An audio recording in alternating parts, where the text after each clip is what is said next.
So this is the Radical Retro Rewind. I'm your host, Ryan Hunter, and Brother David is back. He's still in the process of moving, but he's actually in the new house. But things are crazy. You know, when you move, it's not just 1, 2, 3. Oh my god, can I just tell you, off topic, obviously, we're gonna do one of our favorites from our childhood movie, The Last Unicorn, starring Miss Mia Farrow's voice, or some of her voice.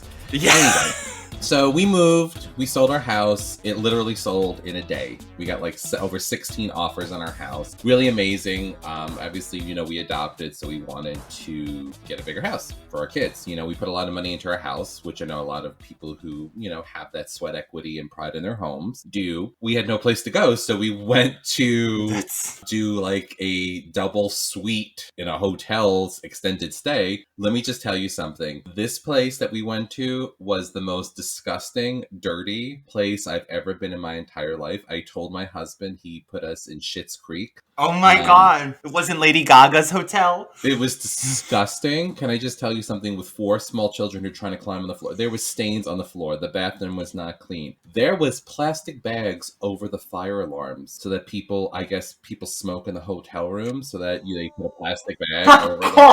God, does that work? I guess. So I'm a very clean person, but I'm pretty accepting and do. You go with the punches. I do what I have to do. We ended up moving to another hotel. So imagine moving 4 kids out of a place that we only had like a couple of weeks to pack up all of our stuff to move, then to go to put everything in storage. I know, boohoo, right? Go to a disgusting hotel, filthy place, which they didn't even put us in the same. We requested rooms together. They put us on 2 different floors. So I had to break up my kids, one dad with one room, one dad with another. And it was disgusting and filthy. So anyway, but we are in our new home. Every child has a room, which is really exciting. We did do some work already. Yay! So we're really excited. We're very blessed and very appreciative of friends and family that have wished us well. And my mother-in-law actually flew out from New York to help watch the kids while we did some transition, which was really, really nice. So we're acclimating to our new lives, but really excited and excited to be back doing the podcast, of course. But, you know, had to do what we had to do. So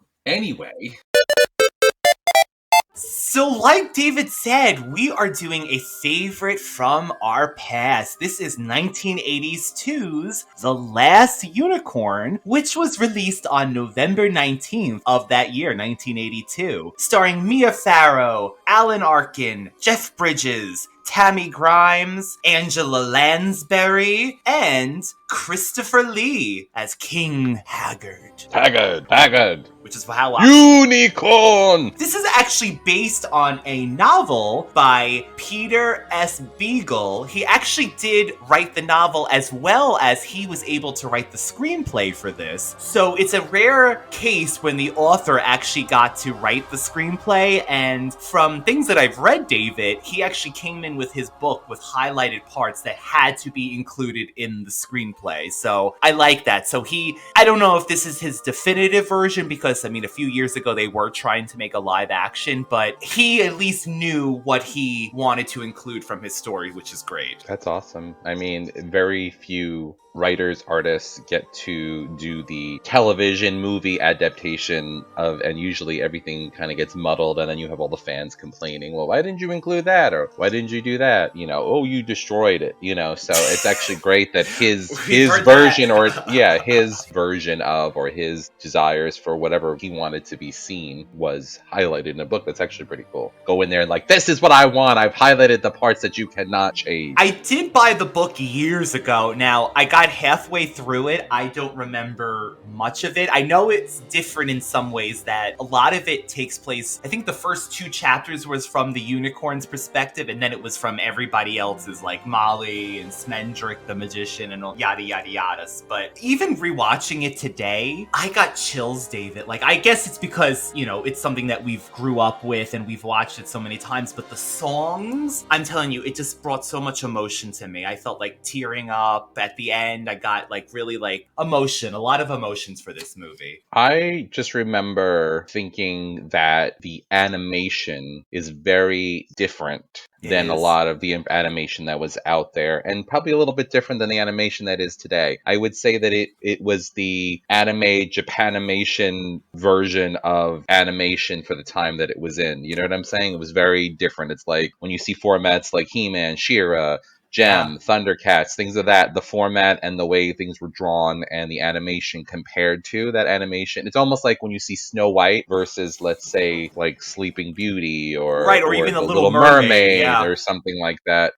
I remember it being very different, and that was very appealing too, because it was very appealing and different for the time that it was created, I guess you would say. And even, you're right, and it's in a way, it's like a Japanese mix with almost like medieval art too, because they do have a lot of callbacks. Like even in the intro, they'll show like a medieval tapestry of a unicorn and like animate it. Yeah, I really enjoy the art. I think it's a beautifully animated movie, truly. I think so. I really do. And there's some darkness to the parts. There's some emotion, there's darkness, there's triumph, obviously. And it's definitely an interesting movie. It's one of those kind of slightly avant-garde, different kind of movies anyway. I don't even know who would star in the remake. Well, at the time, they had Angela Lansbury as Mommy Fortuna. They had Christopher Lee. Now he's passed away. So this is how long ago this was. I think even Mia Farrow back in the day was going to play Molly. Like, she was going to step down and play the Molly part because she was an older woman at the time. I mean, this is going back 2004, 2006. Unfortunately, it's one of those things with the rights issue. Things never come of it, of course. But you had the actual voice actors for playing, like Christopher Lee playing King Haggard, and he would have looked, unfortunately, I hate to say it, he would have looked Haggard? Yeah, at that point, that would have been fantastic. But, so The Last Unicorn is a movie where it's just that. There's a unicorn that one day realizes she's in her forest and she hasn't noticed any other unicorns lately.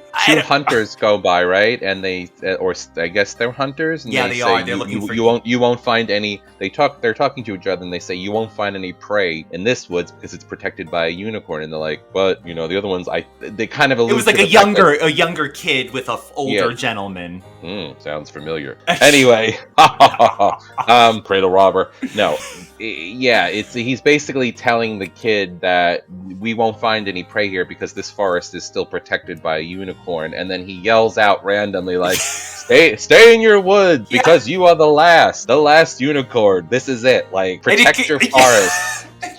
And all of a sudden she's like, I am truly the last. So she listened. She heard him. She's like, unicorns might not be seen for a while. She's doing that internal dialogue. They all do. But I guess she has nobody to talk to, so. Talk to the animals, Mia. Talk to the trees. Bitch at the trees. Bitch at the trees. Bitch at the air. But don't bitch at me.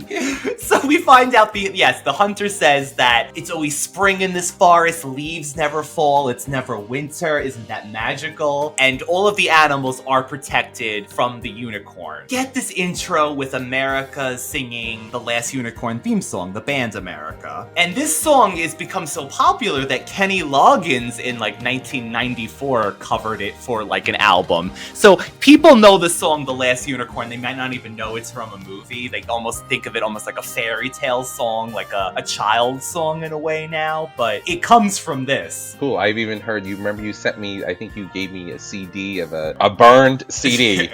Burning CDs. This is like, oh god, how old we're talking, of a dance version. Yes, there is it sounds like almost like at the club.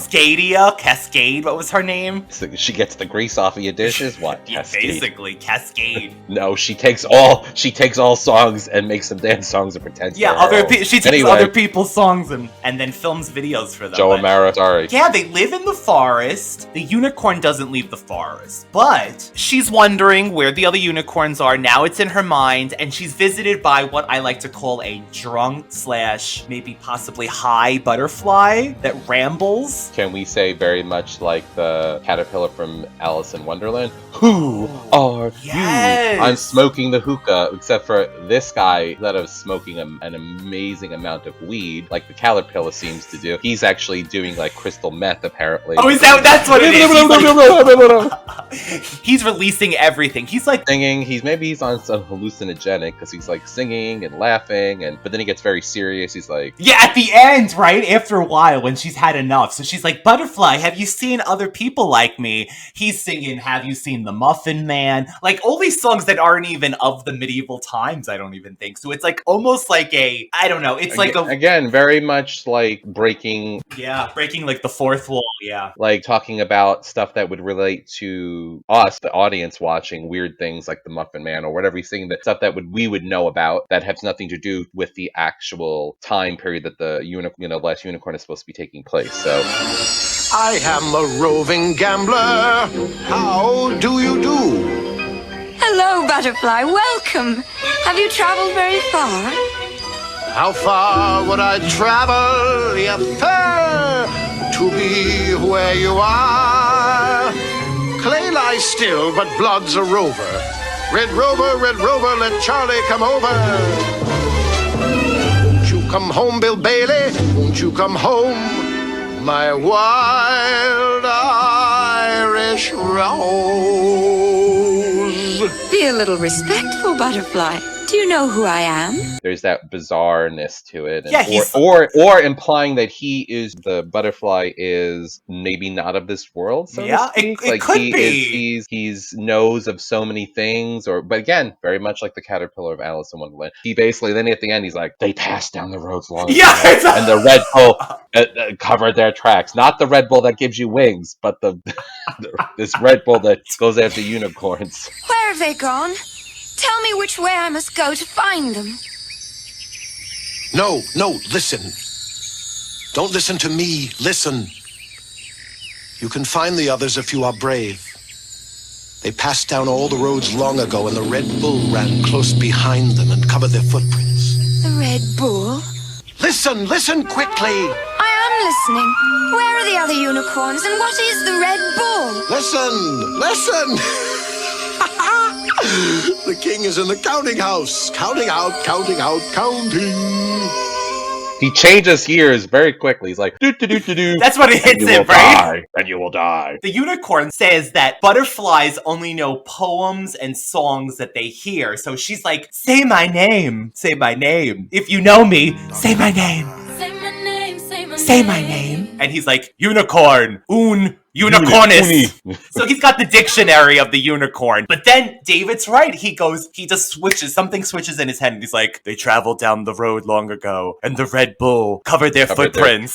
So there's a Red Bull, like David said. And it is not the can. It is a gigantic, literal, flaming Red Bull. Do you remember when our parents had that, what I used to call the La Isla Bonita room, which was Spanish Revival? It was very popular. And they had a huge, like, ceramic Red Bull. I really want that ceramic Red Bull. God, they had down the basement? They had conquistadors, and funny thing is that my old house, we did like a Spanish Revival. We did like very gothic Spanish, like metal working and everything. Our new house is really different and much lighter and airier, but I love that. But yeah, it was a Red Bull. I need to look for that Red Bull. You remember it? I remember it only in pictures because this was when you and Michael were younger. All I have to say is crushed red velvet couches covered in plastic. It was the late 70s, right? I mean, 70s, early 80s. So yeah, the butterfly gets serious and he's like, listen. Yeah, crazy. I know if anyone's never seen this movie, you're probably already saying, what the F are we talking about? But yeah, so the butterfly explains to her there is a Red Bull possibly, and it is hunting down the unicorns. She wants to go on a journey now to find the other unicorns after this butterfly tells her this, whatever that acid trip, and then drops the bomb. It's like that one friend that's the Debbie Downer of the group. You're all out dancing and singing and having a good time, having some drinks on a Friday night after work. You're all laughing, talking smack about your coworkers or something, and then all of a sudden that one person's like, you know that the sun is gonna burn out soon and we're all gonna die. Wah. You know that Red Bull's out there. He's just waiting for you. He's waiting outside the woods. You know the Red Bull is going to give you a heart attack. And it's made with chemicals. That's the Red Bull. Maybe the butterfly was drinking Red Bull. That's why he was all over the place. Maybe. Who knows? Maybe that's where the person who created Red Bull got the idea from. I honestly think so, because when have you ever heard the term Red Bull before? I mean, I don't even know what reference that would be. So that would be really cool to find out. I Anyway, should have looked that up. So you should have. Horrible podcaster. The unicorn decides that she is going to leave the safety of the forest. All the animals look extremely worried about this. They're like, "Oh shit, we're going to get hunted now." There's rabbits, there's deers, there's all kinds of And all of a sudden the birds. weather changes, right? Doesn't it look like snow is coming or something? And as she goes, they're in the background looking, and they're like, "Oh no, winter's coming." Collect your nuts, squirrels. So we find out as the unicorn goes on this journey that yes, she does have a lot of internal monologue, but she goes through all of the seasons. So I don't know how long she's walking, David, but she goes through winter, spring, summer, and we find out that most people... A girl for all seasons. Oh. She's a girl for all seasons. Grease. I'm tying these together. It all makes sense now. We find out that normal people, quote unquote, cannot see unicorns. So when men are passing her, let's say there's one part when she's on the side of the road sleeping. Not a great place to sleep. She's right off the road. We see a man passing by and he just sees her as a mare, a white mare.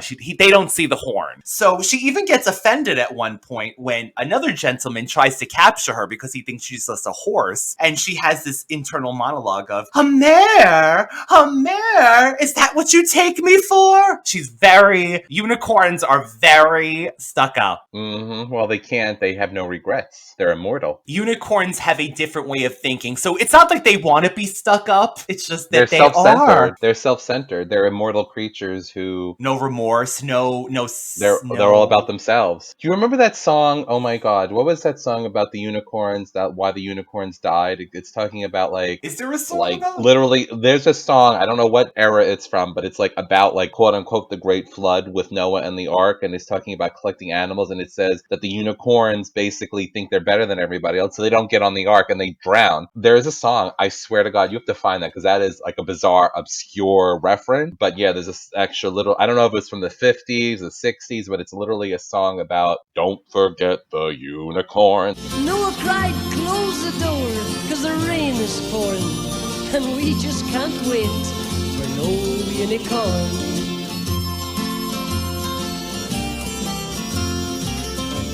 The ark started moving, it drifted with the tide. Them unicorns looked up from the rocks and they cried. And the waters came down and sort of floated them away. And that's why you never seen a unicorn to this very day. Maybe that's what happened. So this is a real thing. Unicorns are just stuck up in all media. And the My Little Ponies, I don't know if they're stuck up. No, I don't think so. No, but they're ponies. They're not unicorns. That's true. I mean, there are unicorn ponies, but they're not pure breed. They're not pure unicorn. They're mixed with ponies. A donkey, really. Well, yeah, My Little true. Donkey. You might as well be a donkey at that point. So there is a witch I guess a sorceress, Mommy Fortuna, played by Angela Lansbury. This character should be a classic in her own regard. She's crusty. Yeah, if anybody's ever seen Ren and Stimpy, she almost looks like when they go close up to and they show the really horrified looking warts and hair on Ren and Stimpy or people. She looks like that to me. And she does that every day though. She could be the relative of one of the witches from the Volcano of Gloom. Yes, like the mother. She looks like she's her sister, but crustier. Yeah, anyway. Back to My Little Pony again. Yeah, we're tying that in, which we will eventually get to. This is not the last you're going to hear about My Little Pony, because there's another My Little Pony connection in this movie. So Mommy Fortuna runs a carnival where this is the best part. This is what I think is smart writing. She collects animals that basically of normalcy. So there's a lion, there's a monkey, but she does her magic and turns these creatures into mythical beings. So if you want to see a mythical being at her carnival, you're going to see the monkey as a different thing. You're going to see the lion as a manticore. But there's a reference later on, I I guess we're going to do our usual format of jumping around. The unicorn has a conversation and she says she's basically like a trickster. She's like a Loki or something because she can't truly change them. It's an illusion. But she also takes busted old animals that can't fight back and she makes them into these things, and she makes one look like a manticore. She makes a unicorn who, because people can't see it, gives her a second look, a horn. If you could see the unicorn for itself, you would see that it has two horns then, because she does an illusion. So, the thing is that, and there's another reference where Schmendrick, which you'll mention in a moment, says the truth melts her magic all the time because she can't keep up the illusions forever because they are just that. They're not real. But it's preference that the fact that she picks out animals that are old and kind of on the downswing of their lives, so I guess so they don't fight back. So she basically creates these illusions, and it's like a circus of horrors. It's like a circus of horrors. So Mommy Fortuna is this ringleader. She has in her gang Smendrick, like David mentioned. He is one of our main protagonists. He is a magician, lanky. But he's they're extremely lanky. He's in like his outfit looks just like the wizard from The Sword and the Stone. Is that correct? Exactly. The pointed hat, the blue, the cape, the garment that is like hanging down. You can see inside the arms and everything. It's even the same color. Even the toe, like they have these like long like feet, like it looks like footy pajamas almost. They're like one piece like feet things. He's a good character, but he works with Mommy as a 2-bit magician. So she's got the more of the magic, and he wants to be a magician, but he's like a juggler, riddle talker, and we also have a worker there that has a patch on his eye. His name is Rook. He looks like a Igor type character, and he works for Mommy. He talks like that. Mommy Fortuna. So something you should mention is that Schmendrick desperately wants to be a true magician, and Mommy Fortuna basically underestimates this character because she says, look at when they're on the side of the road when they're picking up the last unicorn to make it look like a unicorn, even though it is. Mommy Fortuna knows that she's a unicorn because she can see her for her true self, and she asks Schmendrick, what do you see? Schmendrick goes, just a white mare. But unbeknownst to Mommy Fortuna, Schmendrick knows that this is a unicorn. What about you, wizard? What do you see with your sorcerer's sight? Answer me, you juggler.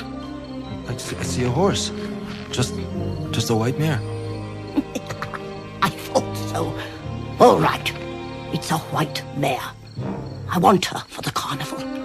The last cage is empty. Yeah, he does. He pretends because he doesn't want to elude the fact that he is not as dumb and as untalented as I guess that she thinks, which is funny because his only goal in life is to become a powerful magician. So he's not showing his cards, which I think is actually very smart. Extremely smart. So David's right. So she's sleeping on the side of the road. Again, this unicorn, she chooses these right on the path sides of the roads. I guess she's not used to man's world, but she's sleeping and she's about to wake up. So Mommy Fortuna says, I'll put a sleep on her. And she puts this fake horn on her. Again, like David said, very cheap looking. It's like a curved, pointed horn. No appeal. Like the unicorn's horn really looks like one of those unicorn's horns as we would think of it, like the spiral looking. This is just like a crooked looking point. Almost like a rhinoceros horn she gives her. So we find out that yes, the unicorn talks to Smendrick at one point. He's like, don't worry, I know who you are. And he explains what Mommy Fortuna is doing, but the unicorn already sees that it's a toothless lion and the ape with the twisted foot and things like of that nature. So she sees that Mommy Fortuna can't really make things. Smendrick says, when she says, you know who I am, he says, if I was blind, I would know who you are. Just as she'd put a false horn on a real unicorn to make them see the unicorn.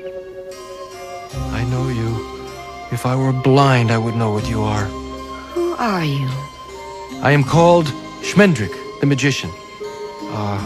You won't have heard of me. And I love the score of this movie, but everything just has such a grandiose, mythical score to everything. I'm actually surprised this movie, maybe because it is a little avant-garde and obscure, that wasn't bigger than what it was. I know it has a huge underground following, and it's like kind of one of those pop phenomena, like it's totally the Rocky Horror Picture Show or the whatever of, you know what I mean? Like, do people throw unicorn horns at the screen when they see it? Honestly, I bet you there's a lot of people that do cosplay with The Last Unicorn. I would love it. I would love it. At least they should. At this point, I feel like I could be Mommy Fortuna because I'm broke, busted, and disgusted right now. You're too tall for Mommy Fortuna. Gravity is not on her side. There is actually amongst the creatures in this midnight carnival is a true harpy. So one of the creatures that Mommy Fortuna has in her control is actually a real mythical creature. And the harpy, this is why I think this is one of these movies that they wouldn't show nowadays. Back in the day when we were growing up, breasts on a creature were just part of like, almost like if it was like a mythology thing, it wouldn't mean anything. But this harpy's got 3 ample bosoms with nipples on them. And they're not like drawn like so in your face that they're, like, oh, here's the thing nudity. is disgusting. It looks like a big buzzard, gross, vulture-looking, scary, gross. Looks like Mommy Fortuna if she had turned into an animal. With nipples. So there's nothing sexualized about it. It's actually but like back in the day, we were able to see this. It was almost like art. Like if you looked at like a Michelangelo. Nowadays, they don't show things like this in cartoons. But again, a part of its time. Right now, they probably digitally remove them. They would give the harpy be a little a top, a tank top. There's many things that happen at this carnival. There's people we see that the townspeople come in to see the carnival, and when they see the unicorn, there's a maiden there. The children, they're tearing up their eyes because the unicorn is so beautiful. Yes, it's a fake horn they're seeing, but the idea of a beautiful unicorn and something though so pure is really touching a lot of these people that are seeing her, and they're gasping and they're excited. They love seeing this unicorn. During this night, this is when Smendrick decides to help the unicorn break out. They have this conversation where the unicorn says that, they should free also the harpy. Well, they end up freeing all the other animals, but the harpy should be released because she is of true magic as well. Again, where that elitist yeah, that's true. Oh, weird. I mean, but at the same time, it's definitely a formula for being against zoos and being against capturing creatures and things of that nature. So again, very timely. I always felt like Mia Farrow would have played a role in that because she seems like the type of person that's very anti-animal cruelty. Adoption, big adopters. Big adoptions. I feel like I see her eating tofu and not killing animals. I could be completely wrong, but that's just my vision of her. I think so. That's how I think of Mia Farrow. I think of that and her adopting 1 million children. So she does say, keep your poor shadows, if you will, but free her and me to Mommy. And Mommy Fortuna does say earlier, I'd rather quit show business first. I'd rather give up my People's Choice Award. That's right. So she's got a Golden Globe for Evita. You can't take that away from me. You can never take that from me. She does say that, she tells Mommy that her death sits in that cage. And I love this line. I've always loved this line, David. Like she's like, oh, I know one day she'll kill me. Like she knows it. She's already accepted that that's what's going to happen. And when they do free all the other animals, and the unicorn does, she decides at the last minute, she frees the ape, and she frees all the animals as well, but she frees the harpy. And the harpy's like, free me. We are sisters of the same magic. But then why does the harpy want to kill her even though she frees her? Wouldn't she go right after Mommy? Because harpies are disgusting and evil. And they've got nipples. They got 3 nipples. They're harpies. Hello. It's almost like Queen Conga Angela. Conga the harpy took Queen Angela captive. She had nipples too, didn't she? But she had breasts. They were hairy breasts. Well, it happened. Quarantine's been tough on all of us. That's true. Things are not the same anymore. So she frees the harpy, and she tells Smendrick, Mommy Fortuna knows that he helped her escape from his creature. So that part, David, the lock. So Smendrick is trying to open this lock to get the unicorn out. We're going back for a minute because the unicorn is out, but at this point she's not. Smendrick is trying to use magic to open the lock, and he does something that almost causes a storm, and she's like, try again. There was real magic. You almost killed me, but try again. She's realizing that he does have magic, but the lock is enchanted by Mommy Fortuna. Yeah, but Mommy Fortuna does talk to her, and she's like, the lock turns into Mommy's mouth, and she's like, some magician. So why doesn't Mommy at that point run to the unicorn's cage? Because I don't think it's actually her. I think it's just an enchanted lock. Oh, okay. They get out, and the unicorn says to Smendrick that you must never run from anything immortal. It attracts their attention. So this is almost like a T-Rex in Jurassic Park. You don't run, you stand still, but they're walking away very slowly. But the harpy goes for mommy at this point and kills her. And she's like, I always knew you'd kill me. Come. She basically says her immortality is the fact that the harpy will remember that she trapped her, and the harpy doesn't die, so she will remember that forever. I trapped you! I had you! So that's her immortality, eh? That's what she says. And the unicorn says to Smendrick later on that it's the death she wanted. So, God, this movie, it really makes you come into contact with death. If I die young, bury me and Bury me with harpies. Mommy Fortuna. Bury me with harpies. I don't know. This is when we set out that Smendrick is going to go with the unicorn to find the other unicorns. And she asks him about King Haggard and the Red Bull. And he does say that he's heard stories about the Red Bull. He's heard that it's a ghost, that it holds Haggard captive, that Haggard keeps him. You know, there's so many rumors about this Red Bull and this King Haggard and his kingdom. So they set out to go find them. Along the way, they come across a group of merry men, marauders, and in their group is Molly, who is the voice of Katrina from My Little Pony Escape from Katrina from 1985. This actress, she has the same voice even as Katrina, as Molly, if you do listen. And Molly is this, what would you call her, David? She's like a hardened woman. I want to say like she's from the streets. No, she is a person, a woman that hardened. She's a woman living in a man's world, living with these marauders and stuff. I don't know why she chose this path, or maybe it was chosen for her. She lives with these like mock pretend Robin Hood type. Basically, they make jest. They jest about it, like, oh haha, we're like Robin Hood. Yes. But truthfully, they're not Robin Hood. They're thieves. They're liars. They're thieves. They're cutthroat. And she's basically their cook, their nursemaid, whatever she needs to be. I don't know if they're getting it in or anything like that. Maybe. I think there's implication that she's been spoiled. Well, right, because doesn't Smendrick say something like she's like very apprehensive about him when they do come upon him, and he's like, oh, I've heard of you, Captain Cuddy and his merry men and his beautiful lady or something, and she's like, oh, well, maybe you have heard of me. So she... Listen, flattery will get you everywhere. So Molly has a heart of gold, though, at the same time. And she's not stupid. I think that she's also very underestimated that, but she's also very direct. She is from New York. Definitely. She's like, I will cut you down. Boo. She's got a heart of gold. Her character evolves. She's a good person. She's in horrible circumstances. Right. Like, I don't think she's part of these people because she wants to rob from people by any means. I think it's just part of her circumstances, what she's in. Smendrick wants the unicorn to flee. Like, so he's been captured by these people. Basically, the unicorn doesn't leave him. She's in the shadows watching what's going on. And he attempts to escape by making Robin Hood and the group of Maid Marian and Little John appear, but they almost look like a ghost form. But David, is it me, or is Smendrick's magic not doing it completely, and then you see the unicorn and she almost like helps him, I feel like, make the illusion of Robin Hood? Because you see her. I don't know if it's supposed to be like she's helping Smendrick's magic. I think that she does. I would agree with that. I honestly, I do think that besides her pushing him and encouraging him, or just pushing him for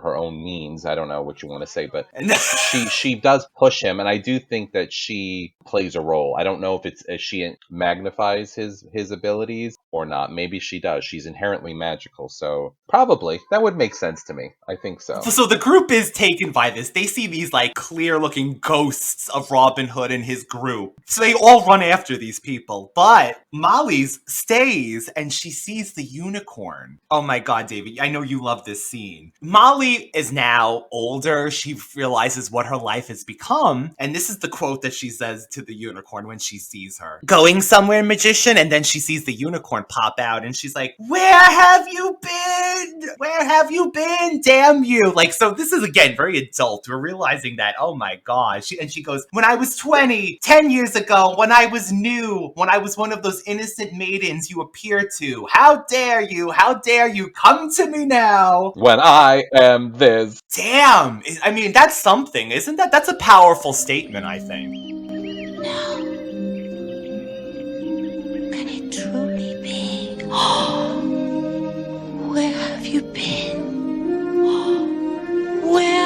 you been? Where have you been? Don't you talk to her that way. I'm here now. Oh. And where were you 20 years ago? 10 years ago? Where were you when I was new? When I was one of those innocent young maidens you always come to? How dare you? How dare you come to me now? When I am this?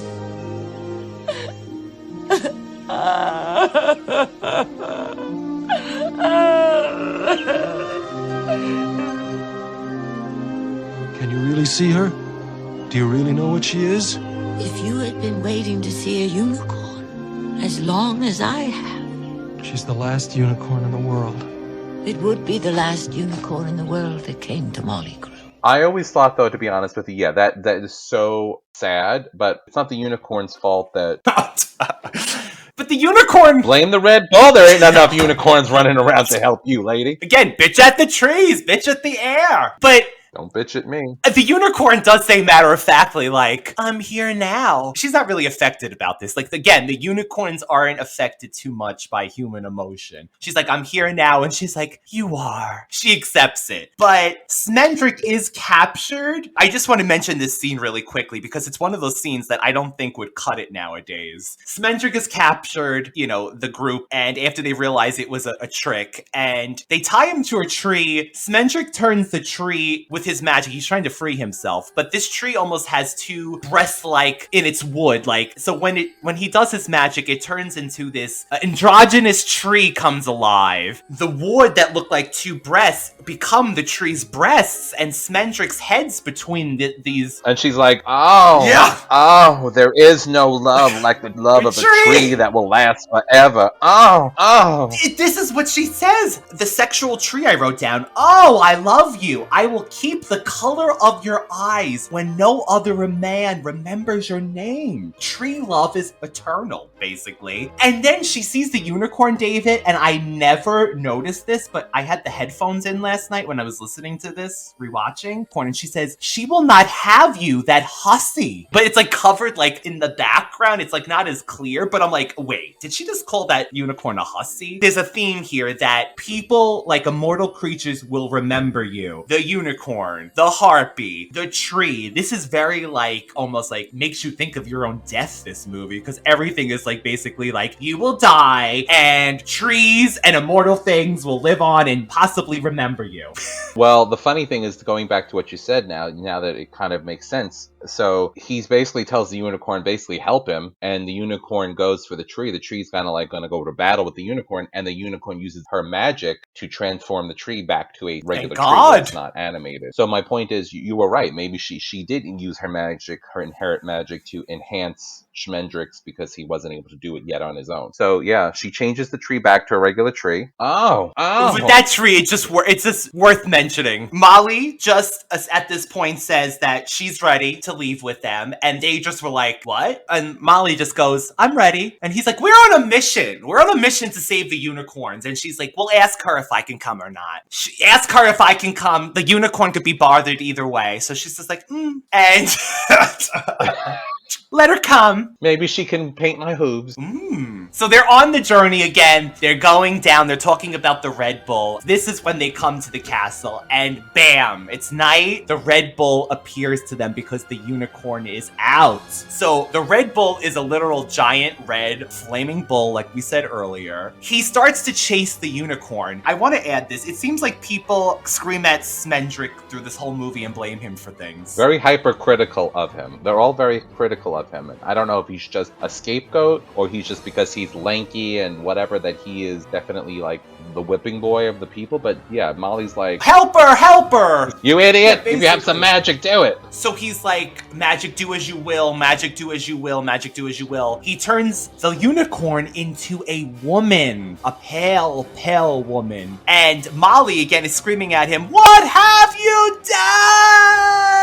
done? But then the Red Bull leaves because he's no longer chasing a unicorn because he's not that smart. Yeah, you're right. He didn't realize that she just transformed into a unicorn right in front of him. So, but then the unicorn's like, oh God, I can feel this body dying all around me. Oh, yeah, that's again, isn't that a very painful statement to hear? As soon as she becomes... I feel this body dying all around me too, but I still gotta get I don't know if it's dying, but it's painful. I know, I feel it too. The trio, with Unicorn as human now, decide to continue on to Haggard's castle because they figure keep her human for now because he doesn't even know if he could turn her back at this point, and figure out if they could like basically incorporate themselves into King Haggard's castle. So they get to this castle, which by the way is as haggard as the king's name. This shit is falling apart. Yeah, it's busted, and you see that Haggard is with his son, who is the voice of Jeff Bridges. Haggard is this kind of crusty, again, very gray-looking man, white hair, gray-looking, deathly-looking, fragile, and his eyes are bloodshot. He just busted. His son, almost like in contrast, is like sunshine and rainbow, so to speak. Like he's bright and cheerful out of this backdrop of darkness and misery. Doesn't belong there, really. It's true. He sees them approaching, and he's like, "There's a man with two women and a nudist." Is that what he says? A nudist? And she's wearing a newness? I tried to look this up, or she's with newness, and I was like, "What is a newness?" I thought he said she's a nudist. Is that what he says?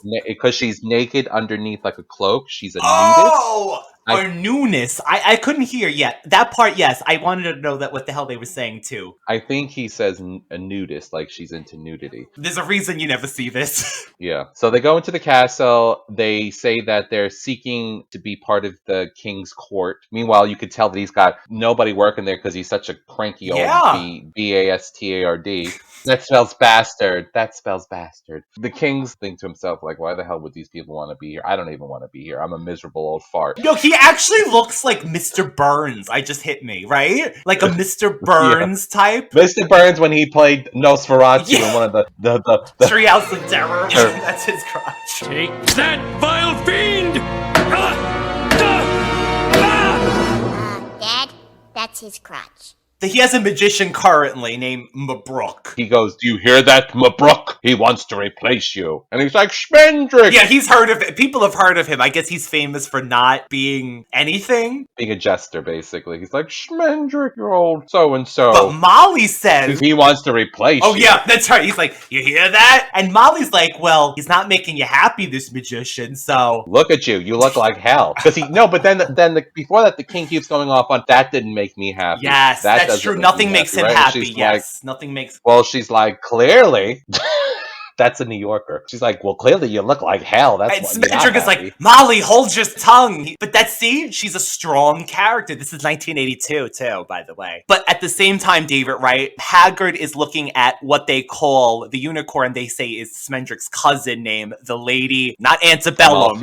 Amalthea. Amalthea. Yes, thank you. So we already see the prince is looking at this woman like, "Oh my God, she's beautiful. I want her." But Haggard is looking at her and senses something is different with her. He says, "Why can't I see my reflection in your eyes?" Is that when he says it? I think he says it a few times. And they're like, "Oh, well, whatever, you know." She's got those new contacts. She's got those new lenses. Yeah, whatever. But he's mystified by her, so I think that's part of the thing why he allows them all to stay here. He says they're all allowed to stay there, and he tells her that she's allowed to come and go as she will. I have something funny to say. So basically, he tells Brooke, basically, if a master magician can't use, maybe an incompetent one can. Then Brooke's like getting pissed, and the son, this is the best part. I'll write you a letter of recommendations. You get another job. Is that a real thing back in the medieval times, or is that just modern? He's like, "I'll write you a letter of recommendation. You know, I'll help you fix up your resume so you can put it on." Yeah, he's like, "Come on, old man, I'll walk you out and write you a letter of recommendation." Yeah. And then he goes, "Wow, Haggard, your doom has come in the front door, but it won't leave that way." Isn't that great? Farewell, you Haggard. Farewell. Then Haggard goes something to the effect, "If you're here to bring about my doom or my demise, oh well." Basically, let's see what happens. Again, he says, "My secrets hide themselves, will yours." Everyone in this movie is just ready to die, or... I just spit my drink out all over the place now. But they really Starting with Mommy Fortuna. Like, the unicorn literally says, that's the way she wanted to die. It's like Grace Jones when we saw years ago that she said she wanted to die in the water drowning. Wasn't a plane going to land on and her? if a plane would land on my head today, so what? So Haggard's ready to die. Everyone's ready to die, but they want to be remembered. They want to be remembered. Isn't that what we all want? I want to be laminated and made into a coffee table. Make sure you're wearing your best outfit, too. Oh my god, so we get a montage of Smendrick entertaining the king, who could not look any more bored, juggling teacups with real tea in them. And actually there's a fight about that, because Molly has a side note with him, so there's a few things going on. The prince is trying to win Lady Amalfia's heart by like slaying dragons, and she's not amused because obviously she doesn't want him killing creatures. And he goes into the kitchen. I love this. They go into the kitchen, he's talking to Molly like potatoes. Cuff, like everyone goes to the kitchen. She's an Italian New Yorker. Molly, what am I gonna do? Like, he's sitting there at the table, like, just talking to her while she's like, well, maybe the Lady Amalfi is not to be won by great deeds like slaying dragons, but like poetry or do something. Mm-hmm. So he's like, And then you see Smendrick having a side conversation with Molly about the fact, and again, I might be jumping around a little bit, but having a conversation with Molly, and she's like this is no good for her. She's becoming more and more human and less unicorn. Yes. There's a cat, which has an eye patch. A pirate, like a pirate with a peg leg. It's a pirate cat, random pirate cat. I know they're by the ocean, but basically the cat can talk, and does he have a conversation with Molly? Molly saying eventually there will be no unicorn left in that, and just a human girl. And it's funny because the cat also is holding secrets, and the funny thing is the cat flips up his eye patch at some point, and he's perfectly working eye. I like that he's just like playing this part again, very much like the Cheshire Cat from Alice in Wonderland. Very mischievous, different, not as goofy, but cats are always cloaked in like mystery, and they can disappear. Yes. And that's what he says, right? Like, cats can see unicorns, so. And Molly's like, "Why won't you help me?" And he's like, "Molly's very aggressive." And that's what we do. We don't have. We're made that way. So he does let her know that there is a clock in somewhere with a skull protecting it that holds the Red Bull. So he does let her know that, the cat. And then you kind of going around their daily lives. The prince is writing poetry. Oh, we should mention that there is musical elements in this. I know. Like I was gonna say, we didn't go into that. There is music. They start to have a romance. Is it a romance, or is it one-sided? Because the Lady Antebellum, what I'm gonna call her, because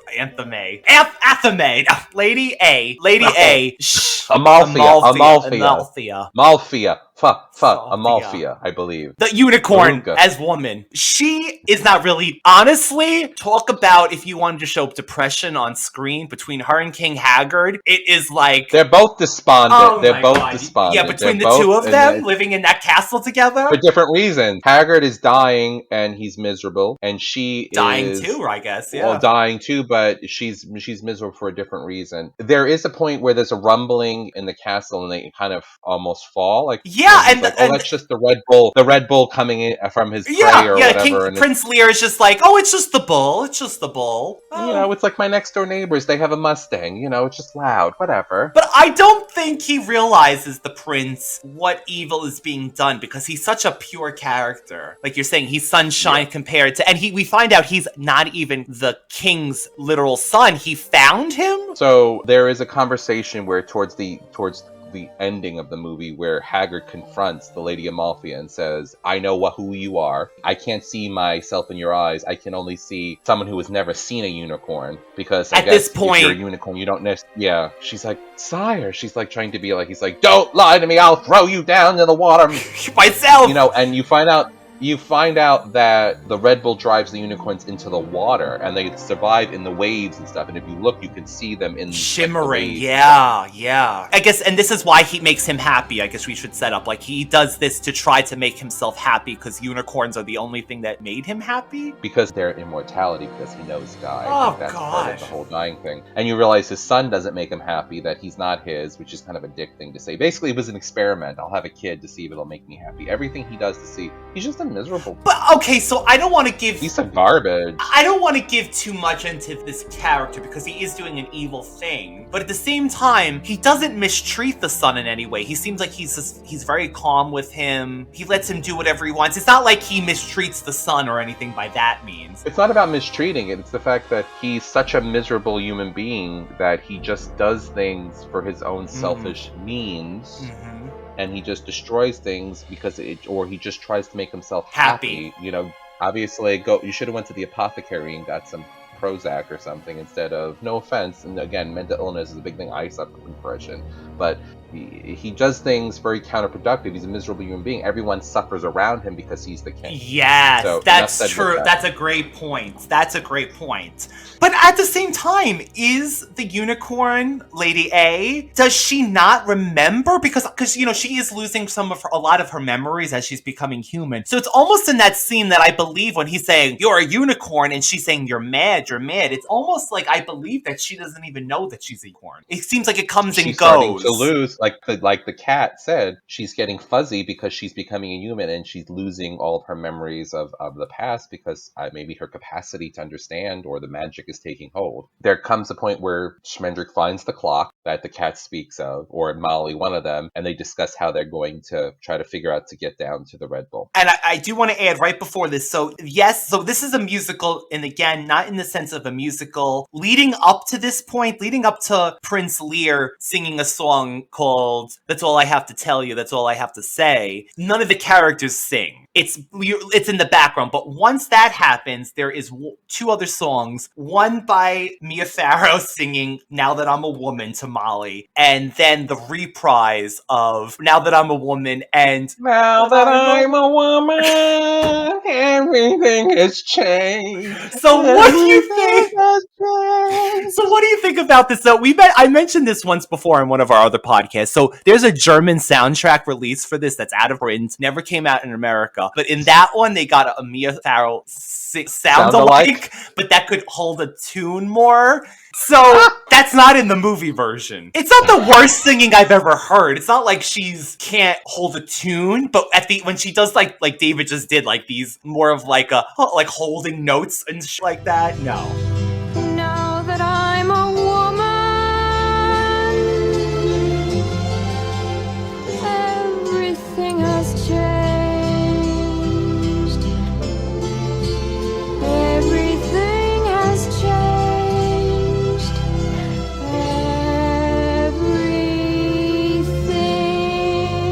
has changed. Everything has changed.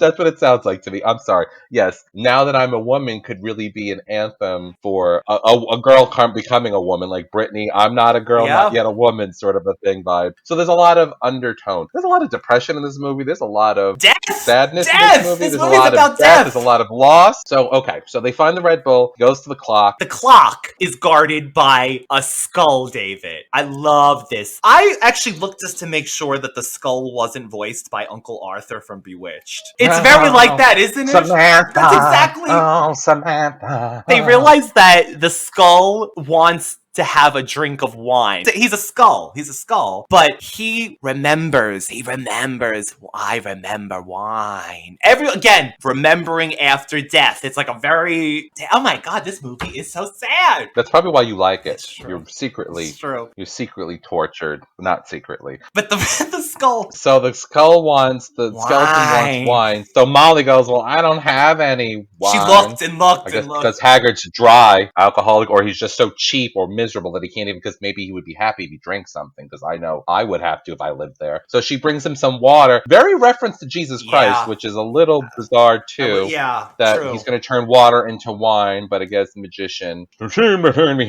whatever he says. But he doesn't even do anything, right? Because he drinks it, and he gives him an empty bottle. And he's like, give it here. Yeah, give it here. He's like, oh, yeah. If you come on. If you don't like it, me, Samantha, I'll drink it, Samantha. Oh, that's wine. To him, so he's like fooling the skeleton, and the skeleton gets red cheeks from drinking this empty, clear glass bottle. There's no wine. He remembers. Because he remembers the taste of oil. He goes, oh yeah, that wine. Well, he tells him you can't walk through time, just walk through the clock. You can't walk through time, just walk through the clock. That's what the skeleton, as he's still drinking the bottle, getting all inebriated. But he realizes the last one through, the Lady A, not that one, Haggard. Right on through about that wine now.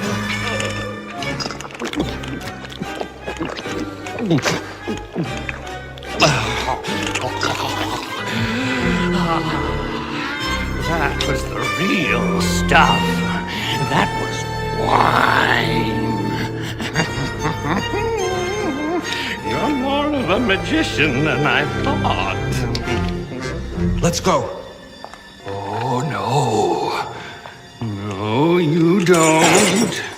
Not that one. Unicorn! Haggard! Unicorn! Unicorn!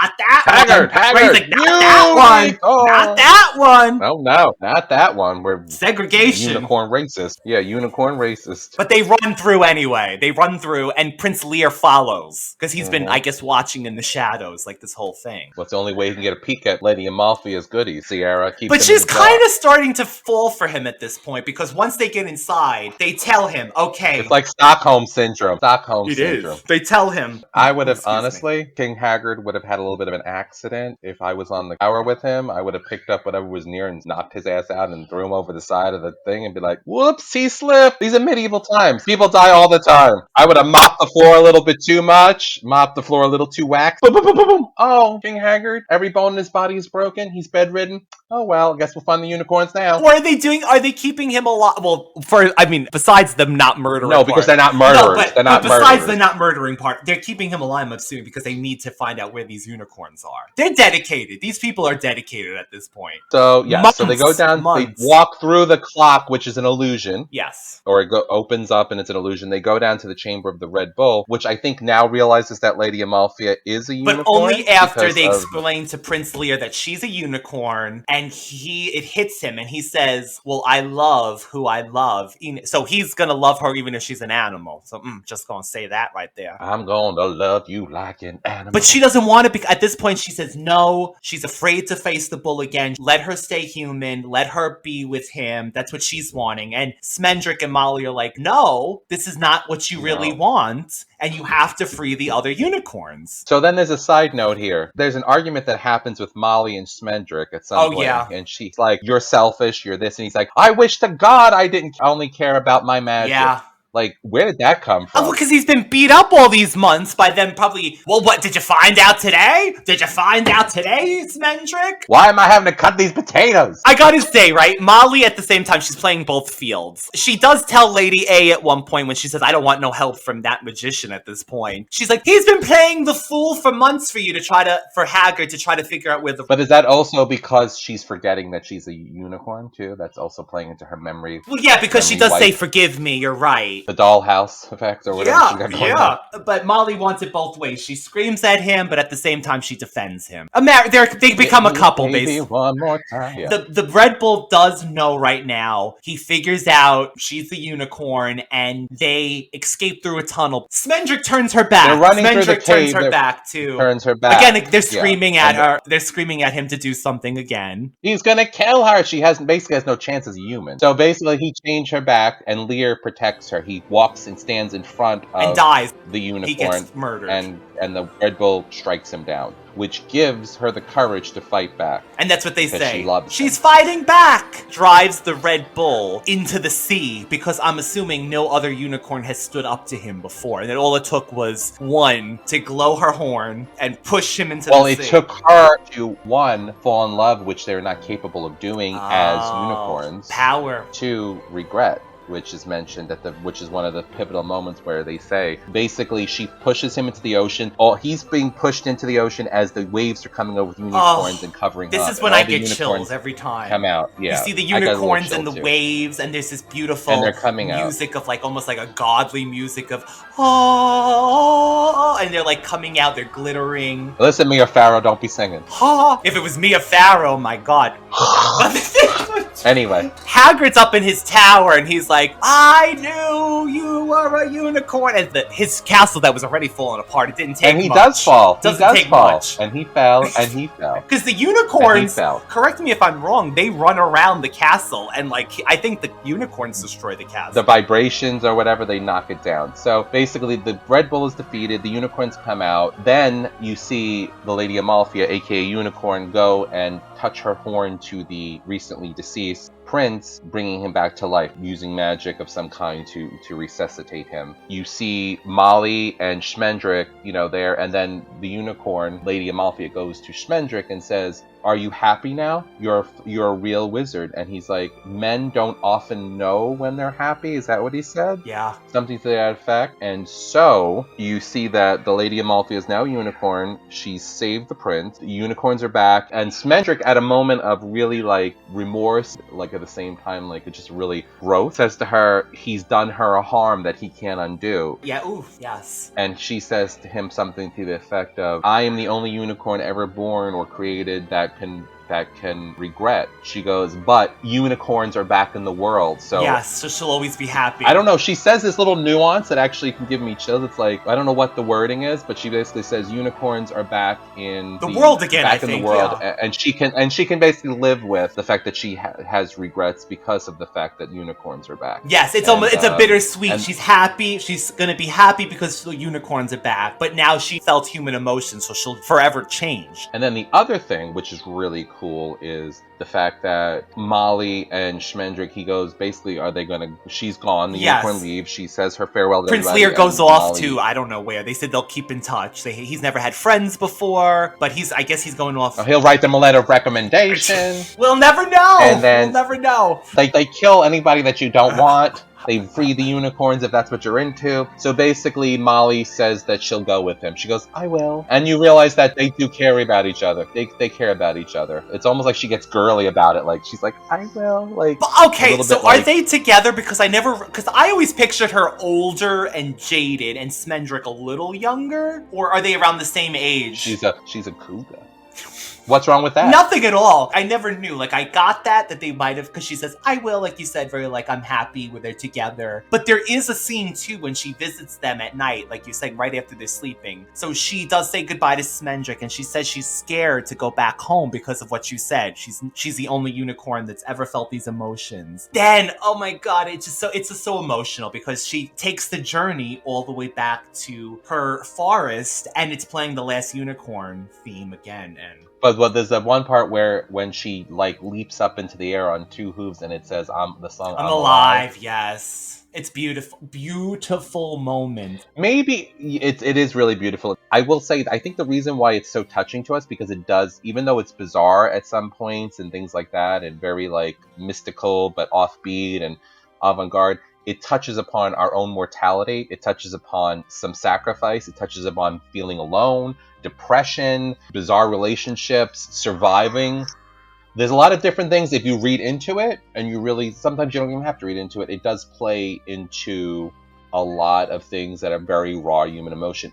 Mortality in itself is splattered throughout the whole movie. So I honestly believe that's probably why it's so touching. It's a good score. They got singers like they got in Grease too, no offense. But you know what?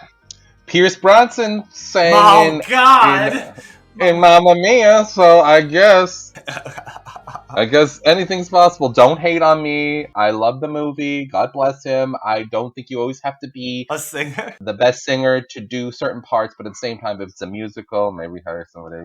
I love Pierce Brosnan, but maybe they should have got Wolverine. What's his name? Oh, Hugh Jackman. Huge Jackman. Yeah, so that's The Last Unicorn. I feel triumph. And when she's going back to when you said she's traveling back to her forest, and you hear the triumphant music, and then there's actually a point where it slows down. Yeah, you hear very mellow and very like sweet and soft and kind of drifts off, but almost like in a haunting sort of sad but happy sad, which again relates to the fact that she can regret. Yes, and we don't see And she will her hold with the regret other for the rest of her unicorns. We life. don't see her reuniting. We don't see her going back to where the animals. Because she has got something that no other unicorn has. She kind of has a soul, so to speak now. She has emotion, which I think is a beautiful thing, but can be also, I guess, for that type of creature, which is immortal, I guess. Look at it this way. So, like, you know how you see, like, vampire movies and stuff where the vampires are heartless, or you see vampires that are tortured, like a Bram Stoker who lost his love. And imagine being sad and tortured for eternity. Or having regret for eternity, as opposed to being like, I'm wonderful, I'm a unicorn, and I don't care, I could do whatever I want forever, and I'm self-centered. That's me.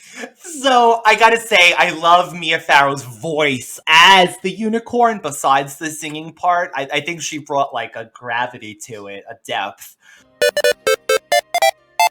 That was this week's movie. Again, classic for us. It gave us chills. Well, it gave me chills a few times, Larry. Oh my god, so I want to say something. I am so excited that one of our fans, and I can say that, I love saying the word fan, actually suggested that we do a movie called Ruthless People with Bette Midler, which... This is for Jeanette. Thank you, Jeanette, for always listening, for always enjoying and liking and commenting. Yes. I love that movie, and I gotta tell you something. There is a movie called, is it Drowning Mona? That also has got Bette, is it Bette Midler? I feel like as a parallel to the character that she played, almost unlikable at this. I'm not gonna go into it. But anyway, we'll talk about it. But thank you so much for the suggestion. I love it. It's so campy and funny, the movie. And it's got Supergirl. Oh my god. Anyway, so thank you so much, Jeanette, for actually telling us, you know, this is something we should review. I'm really excited about it. I can't wait to do it. We'll be doing it soon. Yes. And I'm gushing over it because it's really cool. I love the interaction. Please keep it going. And super cool movie. And I'm so excited that we're able to do that. So you can reach David at Universal Appeal 2020. All one word. Daisy is a pumpkin. So my son, my little guy, just found in the move. Yes, he put my dog Daisy in a pumpkin outfit from all of her doggy clothing that we found in one of the storage boxes. So she's getting ready to be Cinderella, turn into a carriage over there. You can reach the Radical Retro Rewind at Radical Retro Podcast, one word, Instagram. We are always updating that, and our YouTube channel. Please check that out as well. Always have videos up there. And we will be back next week with an all-new episode. Thank you again, everyone, for listening. Peace out. She sparkles. It's the last